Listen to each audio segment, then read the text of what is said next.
ഞാൻ രാജശ്രീ കൃഷ്ണദാസ്. വിശദമായ വാർത്തകളിലേക്ക്. കേന്ദ്ര ബജറ്റിൽ പ്രതിഷേധം അറിയിച്ച് പ്രവാസി കോർഡിനേഷൻ കമ്മിറ്റി. ബജറ്റിൽ പരിഗണിക്കാത്തതിൽ പ്രതിഷേധിച്ച് ജനുവരി 9-ന് പ്രവാസി കുടുംബങ്ങൾ ഉപവാസം അനുഷ്ഠിക്കുമെന്ന് ഭാരവാഹികൾ പറഞ്ഞു. പ്രവാസികൾ തീക്ഷ്ണമായ പ്രതിസന്ധികൾ അഭിമുഖീകരിക്കുന്ന ഈ അവസരത്തിൽ ആശ്വാസം നൽകുന്നതിനു പകരം ബജറ്റിൽ പ്രവാസികളുടെ ആവശ്യങ്ങൾ അവഗണിച്ചത് ഖേദകരവും പ്രതിഷേധാർഹവുമാണെന്ന് പ്രവാസി കോർഡിനേഷൻ കമ്മിറ്റി ഭാരവാഹികൾ. ഇതിൽ പ്രതിഷേധം രേഖപ്പെടുത്താൻ ജനുവരി 9-ന് കേരളമൊട്ടുക്കും പ്രവാസി കുടുംബങ്ങൾ ഉപവാസം അനുഷ്ഠിക്കുമെന്നും ആറ്റക്കോയ പള്ളിക്കണ്ടി KT വാസുദേവൻ എന്നിവർ പറഞ്ഞു.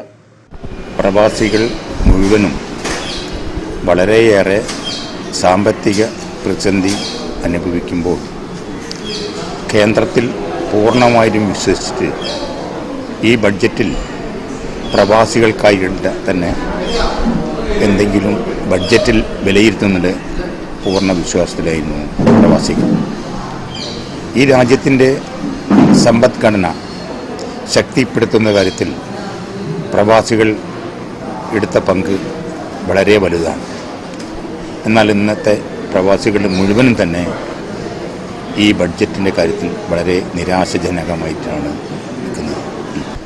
NDA ഗവൺമെൻറ് അധികാരത്തിൽ വരുമ്പോൾ പ്രവാസികളുടെ പ്രശ്നങ്ങൾക്ക് പരിഹാരം കാണുകയും പ്രവാസികളുടെ പുനരധിവാസത്തിന് വേണ്ടി വമ്പിച്ച വലിയൊരു തുക ബജറ്റിൽ ഉൾപ്പെടുത്തുമെന്ന് ഉറപ്പു നൽകുകയും വാഗ്ദത്തവും ചെയ്തിട്ടുണ്ടെങ്കിലും ബജറ്റ് വന്നപ്പോൾ പ്രവാസികൾ പൂർണ്ണമായി നിരാശരാണ്.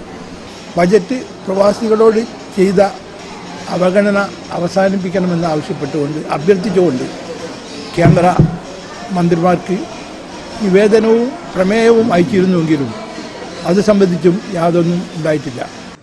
News bureau, Kozhikode. INL Lakshadweep ഘടകം പിരിച്ചുവിട്ടതായി നേതാക്കൾ. പ്രൊഫസർ AP അബ്ദുൽ വഹാബ് നയിക്കുന്ന നാഷണൽ ലീഗിൽ ലയിക്കാൻ തീരുമാനിച്ചതായി പ്രസിഡന്റ് അബ്ദുൽ ഗഫൂർ